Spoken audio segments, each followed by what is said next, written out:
Assalamualaikum warahmatullahi wabarakatuh. Apa kabar anak-anak ibu yang soleh dan soleha?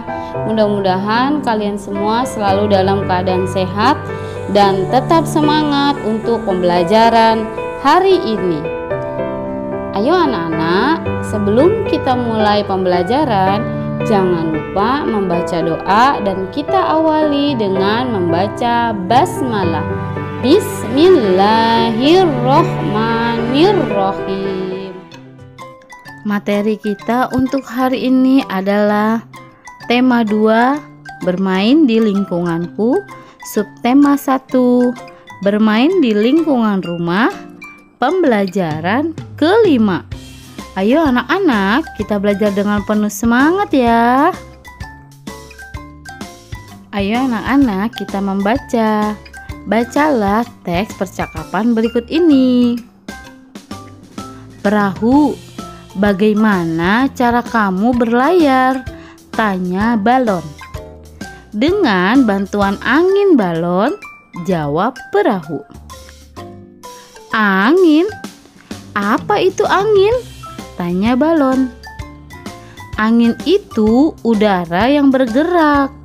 Kalau kamu, mengapa bisa menggelembung? Tanya perahu. Karena di dalam perutku juga ada udara, perahu.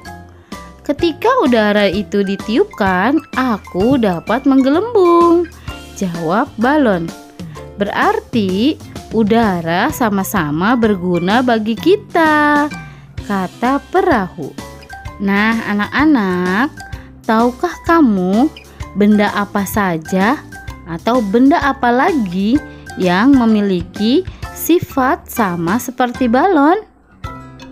Ya, betul, yaitu ban dalam pada mobil atau pelampung dan juga kantong plastik yang telah ditiup. Baik anak-anak, berikut ini adalah tugas yang pertama untuk mata pelajaran Bahasa Indonesia. Tulislah jawaban dari pertanyaan berikut berdasarkan teks percakapan di atas. Teks antara perahu dan balon.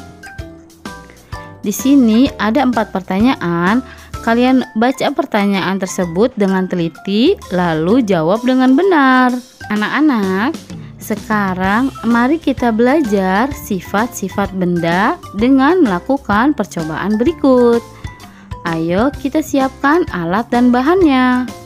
Ada balon dan kantong plastik bening. Lalu bagaimana cara kerjanya? Cara kerja yang pertama, tiuplah balon sampai menggelembung. Kemudian ikat mulut balon dengan karet. Yang kedua, tiuplah kantong plastik sampai menggelembung. Selanjutnya, ikat mulut plastik dengan karet. Yang terakhir, amati bentuk balon dan kantong plastik tersebut.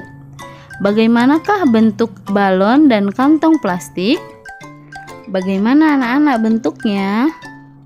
Ya, bentuk balon dan kantong plastik menjadi menggelembung. Lalu, apa simpulanmu?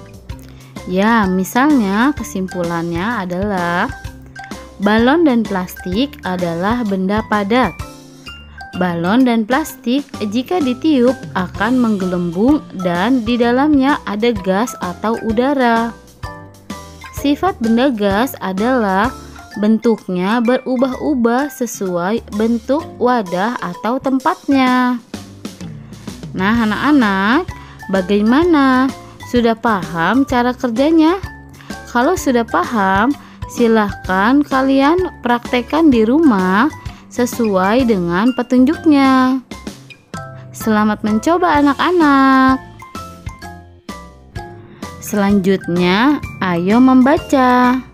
Ayo anak-anak, kita membaca. Meniup balon. Balon terbuat dari bahan karet. Karet bersifat lentur dan elastis. Saat kita meniup balon, udara masuk ke dalam balon. balon yang kita tiup akan menggelembung. Udara akan menekan balon ke segala arah. Udara dalam balon akan menyesuaikan dengan bentuk balon. Begitu juga dengan kantong plastik. Artinya, bentuk udara mengikuti bentuk wadahnya. Nah, anak-anak, tahukah kamu apa sifat udara? Sifat udara adalah bentuknya mengikuti wadahnya. Jadi, kalau misalnya udara ditiupkan ke balon dan udara kita tiupkan ke kantong plastik, apakah bentuknya akan sama? Tidak, anak-anak, karena udara akan mengikuti wadahnya. Kalau kita tiupkan ke dalam balon, maka udara akan menyerupai balon. Sedangkan kalau kita tiup ke dalam plastik, maka udara menyerupai plastik. Seperti itu, anak-anak. Baik, anak-anak, untuk tugas yang kedua, mata pelajarannya masih bahasa Indonesia. Ayo kita menulis. Jawablah pertanyaan-pertanyaan berikut ini. Di sini ada 4 pertanyaan, kalian baca dengan teliti, lalu kalian jawab sesuai dengan bacaan yang tadi sudah Ibu bacakan. Kalian juga baca kembali ya teks bacaannya. Selanjutnya, ayo kita mengamati. Coba kalian amati gambar berikut ini. Nah, setelah kalian amati, apa yang dilakukan Benny dan teman-teman? Ya, Benny dan teman-teman sedang melakukan permainan kepala, pundak, lutut, kaki. Pernahkah kamu melakukan permainan tersebut? Nah, apakah kalian pernah memainkannya, anak-anak? Kalau kalian belum pernah melakukannya, lakukanlah permainan kepala, pundak, lutut, kaki bersama teman-teman atau saudara kalian di rumah. Bermain ada aturannya. Setiap aturan permainan harus dipatuhi. Ketika bermain tidak boleh curang. Aturan tidak hanya ada dalam permainan saja. Di rumahku juga ada beberapa aturan. Teman-teman mau tahu? Anak-anak, kalian ditanya sama Benny. Apakah kalian mau tahu aturan yang ada di rumah Benny? Ayo sama-sama kita simak. Apa saja sih aturan yang ada di rumah Benny? Di bawah ini adalah beberapa aturan di rumah Benny. Ayo kita baca sama-sama dengan lafal dan intonasi yang tepat. Aturan di rumahku. Bangun pagi pukul 5. Setelah bangun, merapihkan tempat tidur. Selalu minta izin bila berpergian. Dalam bermain tidak boleh lupa waktu. Setelah makan, membersihkan meja dan mencuci piring. Sore hari membantu pekerjaan orang tua. Pukul 19.00 belajar dengan rajin. Pukul 21.00 tidur. Nah, anak-anak, ini adalah beberapa aturan yang ada di rumah Benny. Anak-anak, ayo perhatikan. Berilah tanda centang pada kolom yang sesuai. Di sini ada beberapa kegiatan. Nanti kita beri tanda centang mana yang perlu dilakukan dan mana yang tidak boleh dilakukan. Kegiatan yang pertama, menonton sampai larut malam.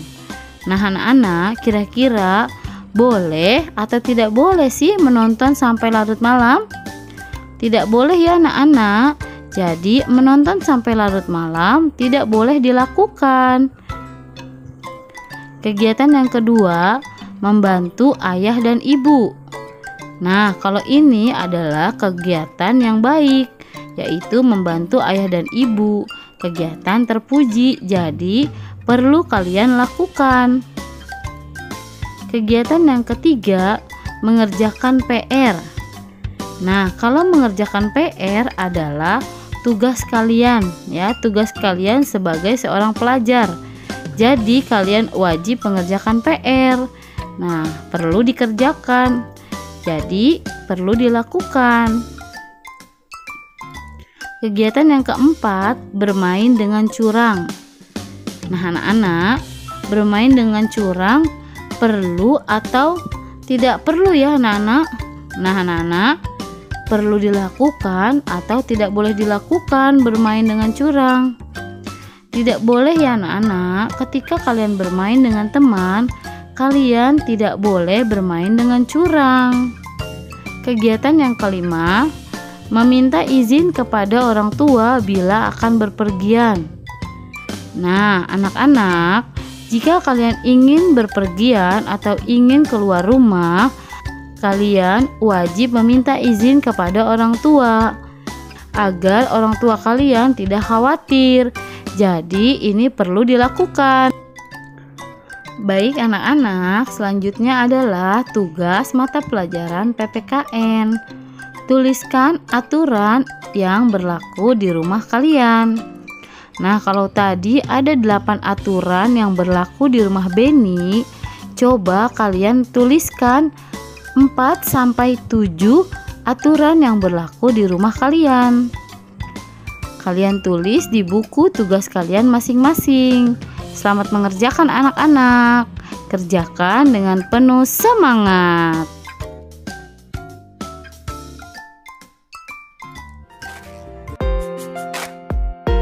Alhamdulillah, terima kasih anak-anak soleh dan soleha.